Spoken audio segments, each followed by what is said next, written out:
oportuna, ya que esta patología está relacionada con una alta mortalidad materna y también una mortalidad perinatal, donde las acciones inmediatas y de diagnóstico inmediato pueden solucionar o pueden evitar este riesgo tan grande, ¿sí? Hemos dado un tiempo de espera para que ingresen, pero vamos a dar ya inicio a nuestra presentación.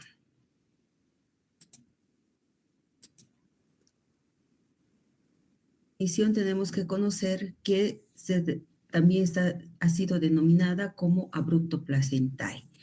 Ya, esta es una situación bastante aguda y está referida a la separación de la placenta del punto de inserción uterina que se va a efectuar después de las 20 semanas de gestación y antes del alumbramiento. Ocasiona 20% de mortalidad fetal y 1% de mortalidad materna. Tiene una prevalencia de 1 en 100 a 120 gestaciones. Puede estar presente 60% de estas posibilidades en un embarazo de término, un 25% alrededor de las 32 a 36 semanas y un 15% en menores de 32 semanas. Definitivamente la incidencia puede variar de un 0,5 a 1% en todos los embarazos y gestaciones, pero siempre es la más prevalente como segunda causa de hemorragia de la segunda mitad del embarazo. Va a estar presente un promedio de 1 en 200 partos, lo que quiere decir que también en un trabajo de parto podría estar presente el desprendimiento y explica la causa de un 10% de muertes fetales en el tercer trimestre del embarazo.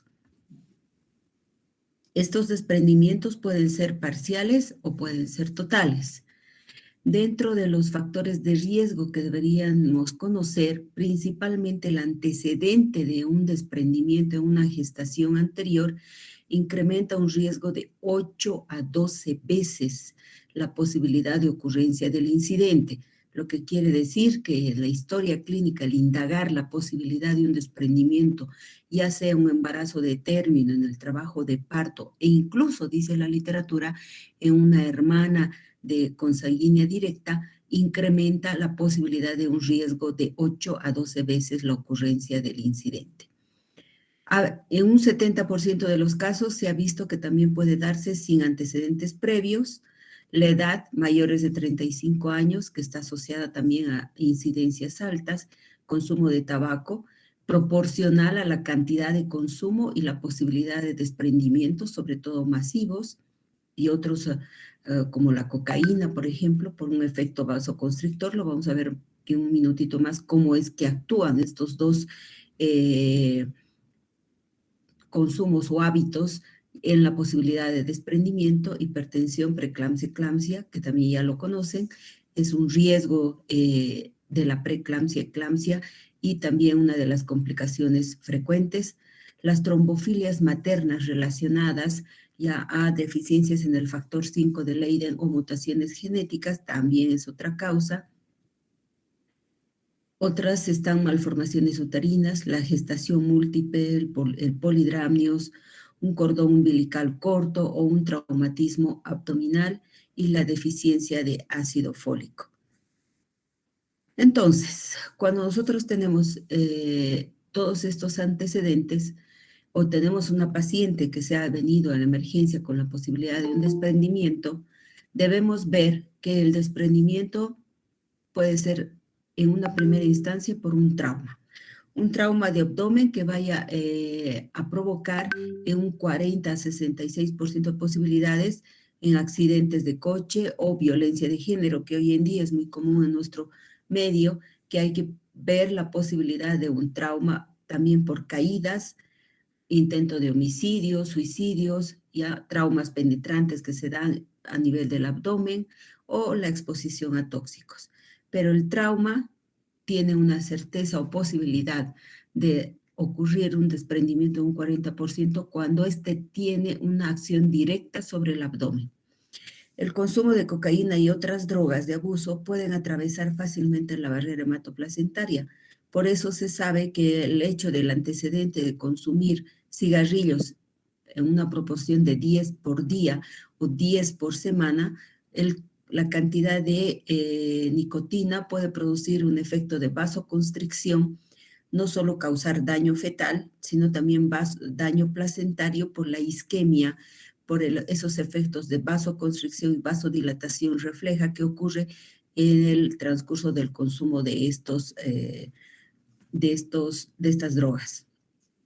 La hipertensión crónica o el síndrome hipertensivo del embarazo incrementa hasta 5 veces la posibilidad de un desprendimiento. Sabemos muy bien que comparadas con mujeres que son normotensas, de que los cambios de presión, las subidas, bajadas de presión, ocasionan este riesgo.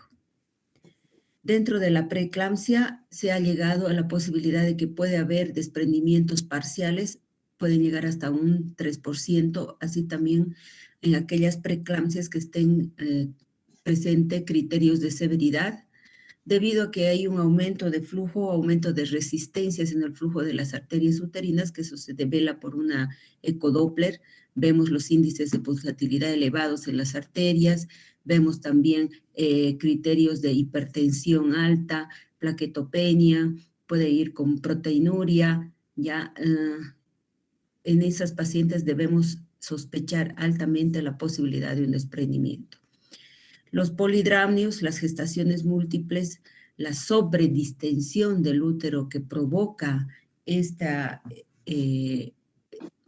acontecimiento de las gestaciones múltiples y la descompresión súbita que puede ocurrir, ya sea por la ruptura de membranas en el caso del polidramnios o por el nacimiento de un gemelo, y con estas disminuciones de presiones hidrostáticas, pues puede ocasionar el desprendimiento. Es ese cambio de presiones que podría inducir a un desprendimiento.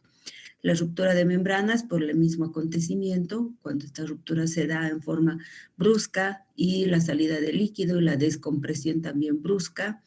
El tabaco, como les había comentado ya, incrementa 2.5 veces el desprendimiento por el efecto vasoconstrictor que lo habíamos comentado, la isquemia, y obviamente el tabaco también provoca una isquemia y una hipoxia a nivel fetal, también ocasionando restricción de crecimiento intrauterino y bajo peso al nacer.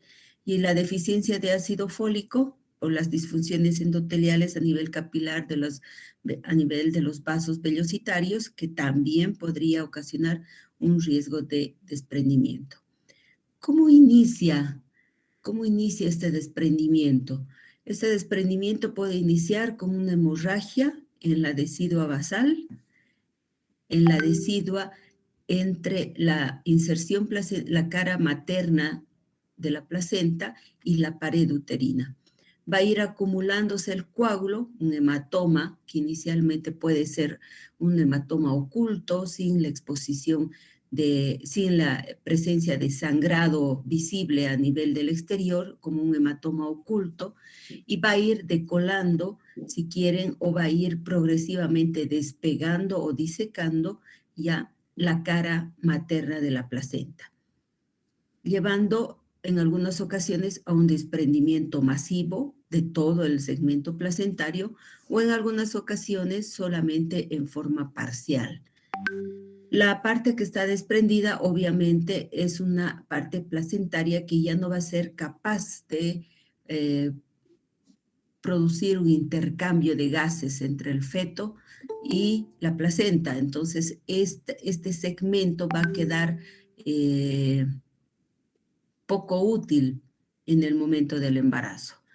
Cuando esta unidad fetoplacentaria se hace masiva, vamos a ver más adelante una clasificación en cuánto porcentaje de desprendimiento influye en el bienestar del feto, pues el resto de la placenta hace un efecto de compensación a esta pérdida de función de este segmento. ¿Ya? Muchas veces esta compensación hace que el feto no se vea comprometido, pero en algunas ocasiones sí puede verse comprometido y ocasionar grados de hipoxia. Lo primero que vamos a ver al iniciarse el proceso del desprendimiento va a ser la hemorragia. La hemorragia, esta separación decidocoromniótica, va a ser visible una hemorragia escasa de inicio en el 80% de los casos, o en algunos casos puede quedar como un hematoma retroplacentario retenido en un 20% de los casos, ¿ya? La hipoxia que va a provocar el desprendimiento va a ser gradual al porcentaje de desprendimiento. El desprendimiento va a evitar la transferencia de gases, sobre todo oxigenación fetal, ¿ya? Esta lesión vascular va a provocar que exista liberación o producción de endotelinas y tromboxanos y, por ende, un efecto reflejo va a ser la vasoconstricción y la hipoxia local. Esta hipoxia fetal también va a repercutir cuando este desprendimiento sea masivo y la madre entre en un cuadro de shock, que es una de las complicaciones también frecuentes en el momento del desprendimiento, y esta anoxia también va a provocar una hipoxia miometrial, una isquemia miometrial, una degeneración del músculo miometrial y por tanto una respuesta ya a esta isquemia que va a ser una hipertonía uterina. Entre más anoxia hay, empieza a circular empieza a ser un círculo vicioso ya debido a este proceso de hipoxia, vasoconstricción, liberación de endotelinas y tromboxanos. El dolor abdominal, el que es típico, característico al inicio del desprendimiento, va a ser variable en proporción al grado de desprendimiento o a la severidad del cuadro. Puede ir acompañado de una hipertonía, una reacción como han visto, puede estar desencadenando unas contracciones tetánicas persistentes que se ve en 67% de los casos, ¿ya? Estos fenómenos isquémicos van a ir extendiéndose al útero. El hematoma en sí va a provocar una extravasación de sangre y coágulos que va a empezar a infiltrar todo el miometrio, aumentando la hipertonía, y esta infiltración no solo se va a ver a nivel del útero, a nivel del músculo miometrial, sino también puede extenderse a los ligamentos anchos, y cuando esto ocurre, pues el útero queda con esta imagen característica de infiltrado ya llamado el útero de Curbelier.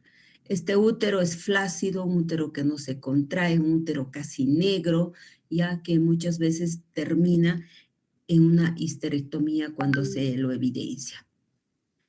La teoría que más se acerca a este efecto de la hemorragia y proceso inflamatorio en el desprendimiento prematuro de placenta es que la trombina es el efecto que va a ocasionar todos estos acontecimientos.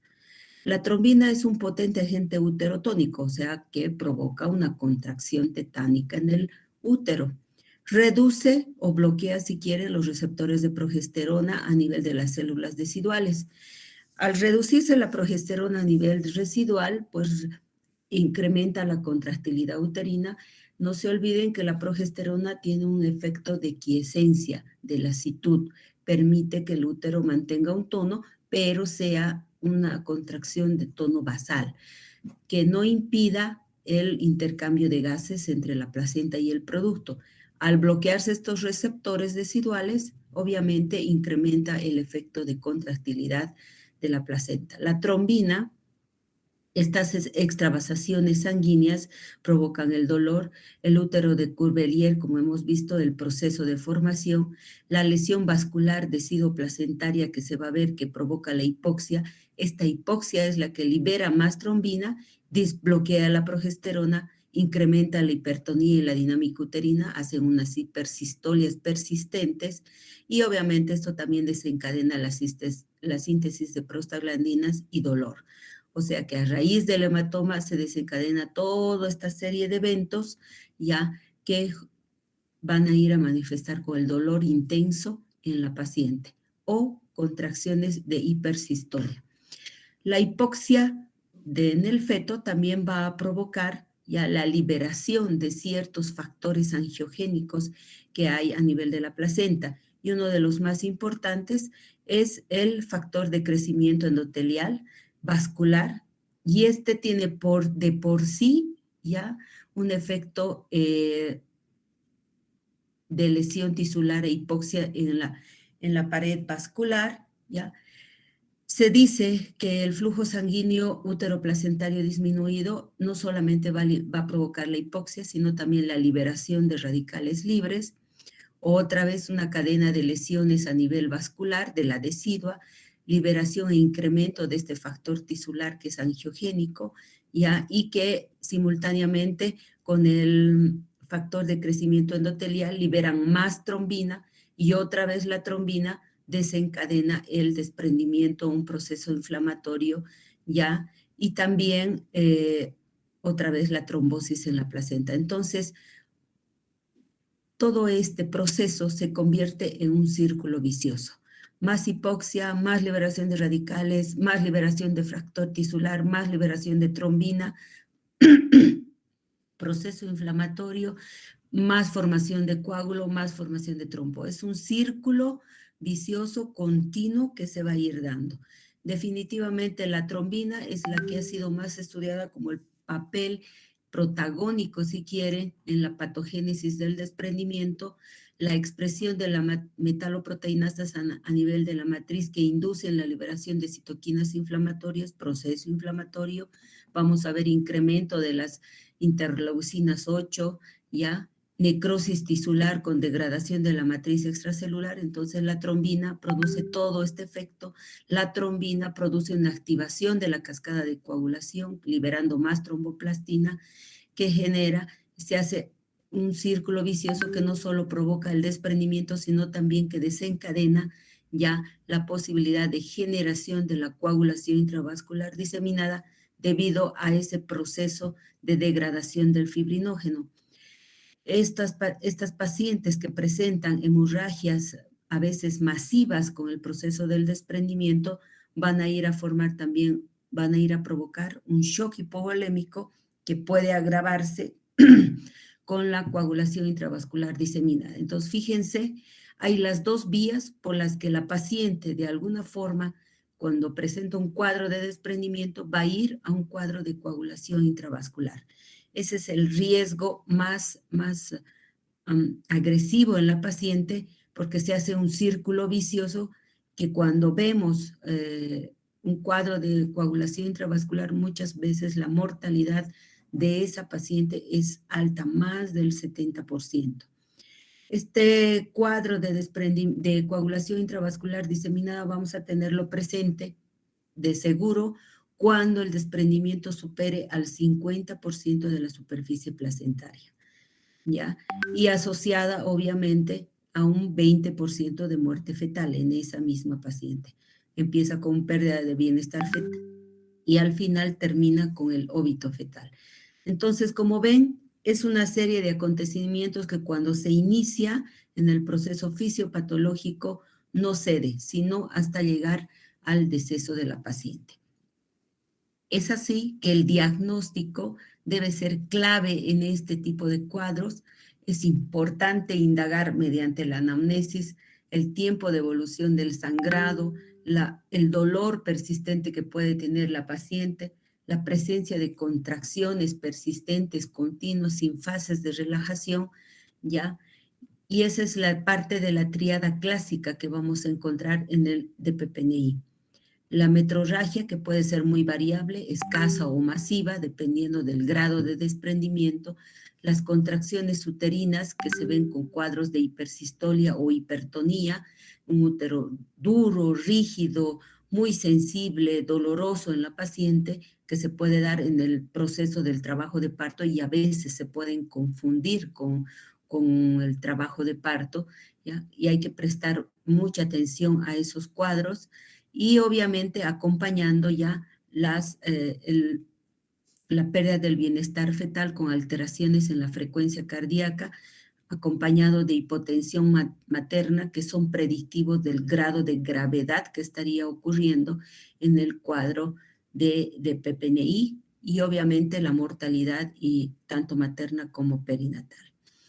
Fíjense ustedes que dentro de este diagnóstico el clínico definitivamente debe ser el que marque el punto de inicio para descartar esta patología, la presencia de hemorragia transvaginal que se da en más del 80% de los casos, La hipersensibilidad uterina y la contracción o la hipertonía deben llamarnos la atención. Si estamos monitorizando a una paciente en trabajo de parto, debemos tener siempre presente esta posibilidad de ocurrencia. Dentro de los grados de desprendimiento que la placenta puede ocasionar cierto tipo de manifestaciones clínicas, se ha llegado a clasificar, según Page, en un grado 0, 1, 2 o 3, dependiendo de la ocurrencia de cierta sintomatología, basada en esa triada clínica que hemos manifestado: metrorragia, tono y bienestar fetal. La metrorragia, cuando hay un desprendimiento pequeño, no hay ningún cambio, no hay evidencia de sangrado, el tono uterino está normal, la paciente no tiene shock, el producto está estable, ¿ya? El proceso de coagulación o todos los factores de coagulación están normales, el útero está normal. Un grado 0 está referido a hematomas, ya, retroplacentarios pequeños, ya, pequeños me refiero a menos del 5%, 10% del tamaño placentario. Un grado 1, cuando ya esta zona de desprendimiento es mayor al 30%, hay una metrorragia, un sangrado en la paciente que puede ir 100 ml, que es un sangrado escaso, hasta 500 ml, que quiere decir que hay un sangrado persistente y continuo. Hay ciertas zonas del útero que se hacen hipertónicas, otras relajadas. Todavía la paciente no tiene ninguna sintomatología asociada a shock. La pérdida fetal o el bienestar fetal, puede haber una frecuencia fetal variable o de taquicardia. Los procesos de coagulación están normal. En el útero se puede ver una pequeña zona rojo azulada. Habitualmente se habla menos del 30%. Esto es 60% de ocurrencia. En el grado 2, ya en el grado 2 se ve todas esas manifestaciones que nos hacen altamente sospechar de un desprendimiento. Ya se ve una metrorragia más intensa o hipertonía, puede haber pérdida del bienestar fetal ya con cambios de subidas, bajadas en la frecuencia, sobre todo hipotonía, hipoxia fetal, por la hipoxia fetal. Puede haber ya cierto grado de coagulopatía, pero todavía esta está compensada y el útero puede estar más o menos hasta el 50%, menos del 40% visible o en algunos casos 50%.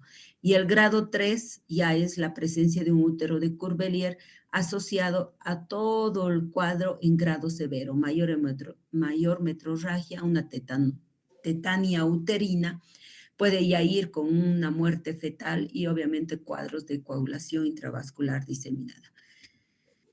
El diagnóstico va a ir acompañado de un apoyo ecográfico donde nos va a discernir la ubicación placentaria y la posible presencia de hematomas placentarios. Estos hematomas van a ser retroplacentarios por la ruptura de las arterias espirales, estas que son las que habitualmente podrían estar como un sangrado, como un hematoma oculto, sin sangrado visible. Un hematoma subcoriónico, ya que va a provocarse por un despagamiento del borde. Aquí sí es más frecuente la presencia de hemorragia o es más temprana la aparición de la hemorragia, se debe a las rupturas venosas, y una hemorragia preplacentaria que viene a ser como unos pequeños hematomas habitualmente de subcoriónicos, pero sin embargo una trombosis subcorial masiva, estas pueden llevar a una trombosis masiva.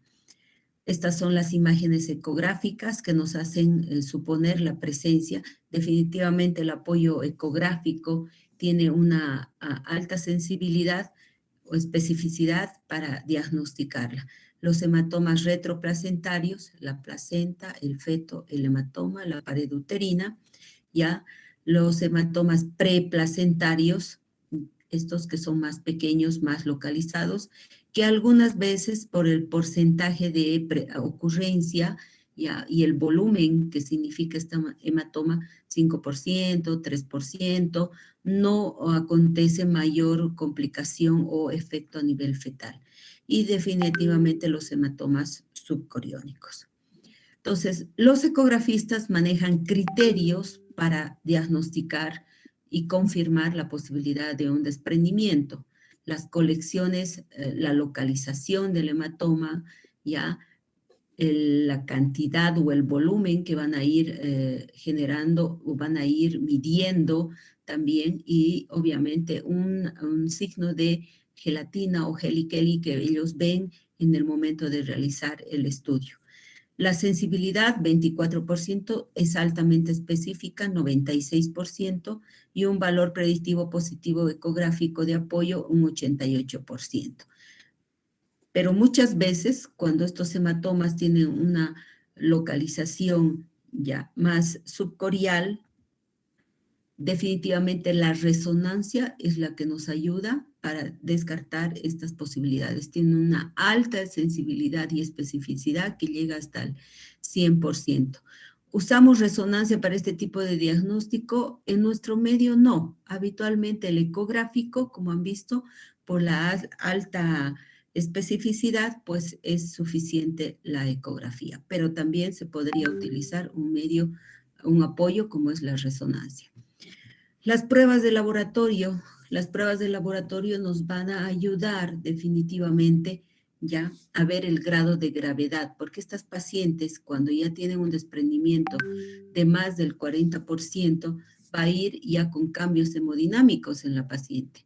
Vamos a poder identificar cambios a nivel del hematocrito, una leucocitosis, una plaquetopenia, elevación de los tiempos de protrombina, y definitivamente el fibrinógeno y los productos de la degradación de la fibrina son los que nos van a ir a marcar el grado de gravedad o la posibilidad de presencia de un SID, de una coagulación intravascular diseminada. Ya, por eso es importante que dentro de la batería de exámenes que realicemos a nuestra paciente con la sospecha de DPPNI, no solo debe ir inmerso el hemograma, sino también estudios de tiempos de protrombina, TPTA, que es la tromboplastina activada, fibrinógeno, dímero D, ya, productos de la degradación de la fibrina, pruebas de función hepática, transaminasas y función renal.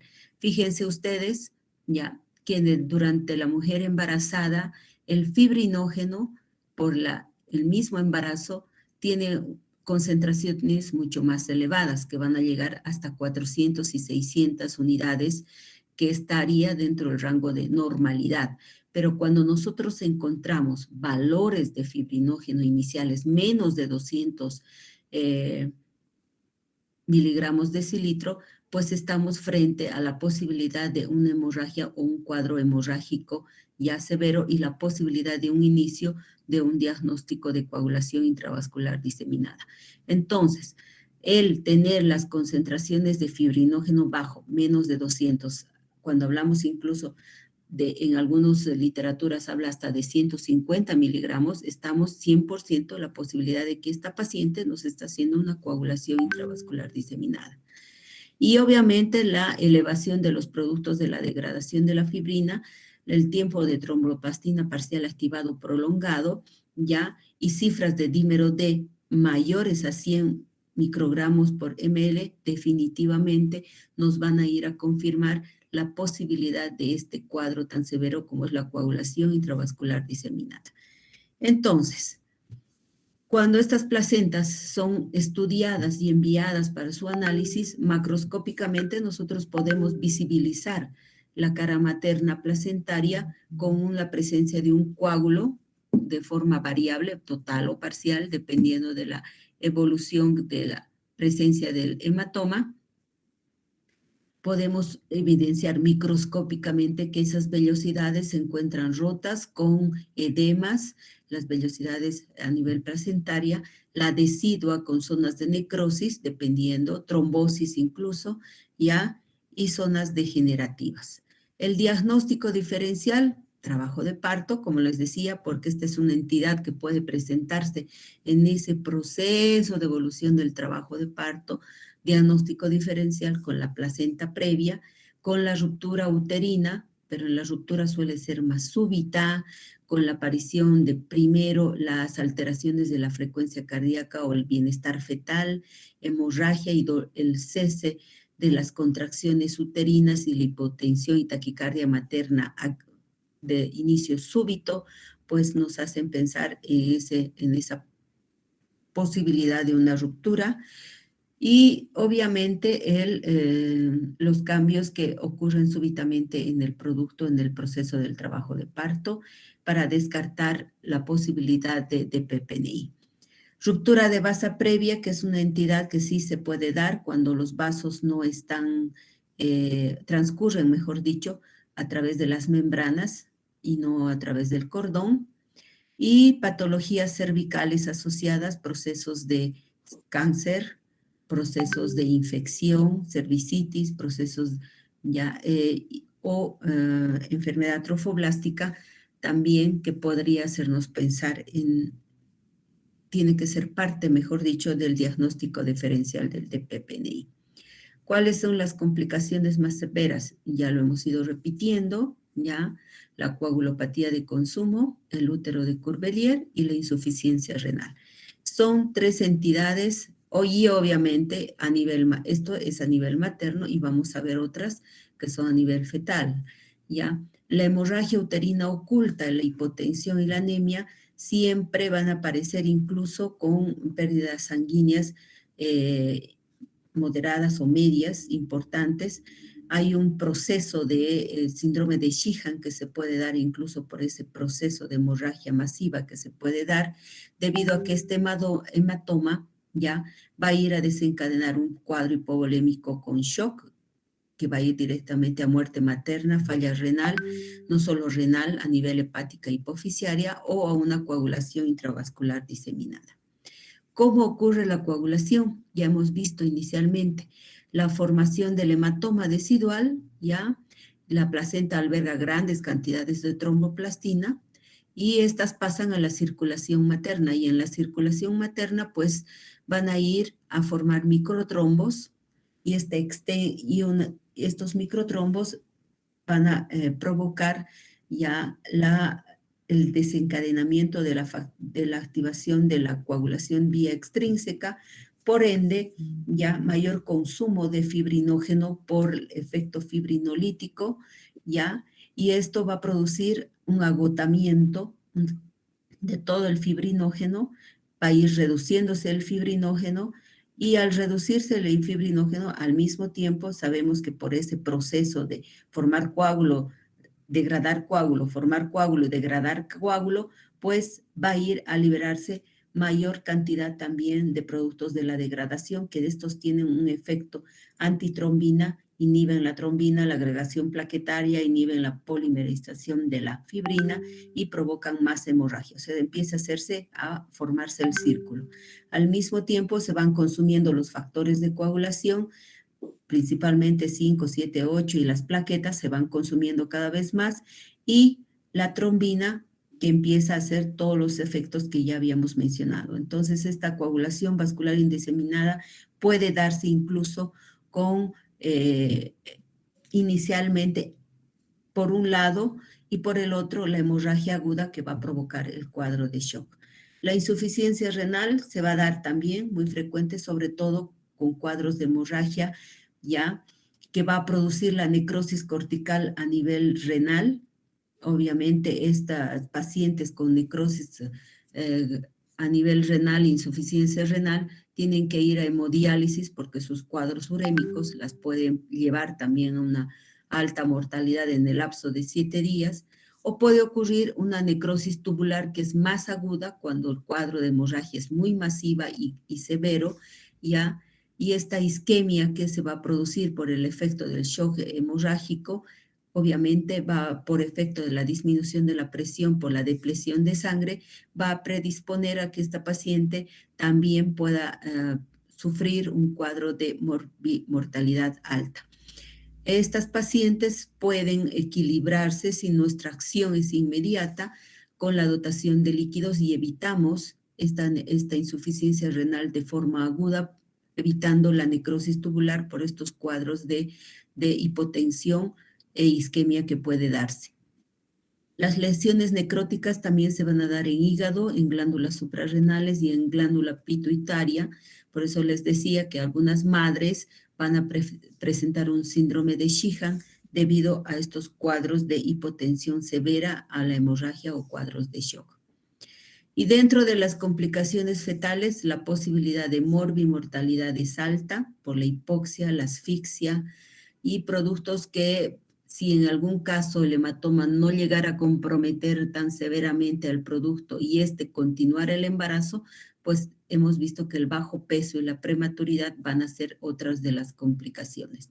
Pero la mortalidad, así como les había mencionado inicialmente, ya 12 a 20%, más del 50% de muertes perinatales que se dan in útero están relacionadas con DPPNI por la asfixia que produce, ya porque hay un desprendimiento del 50% de la placenta.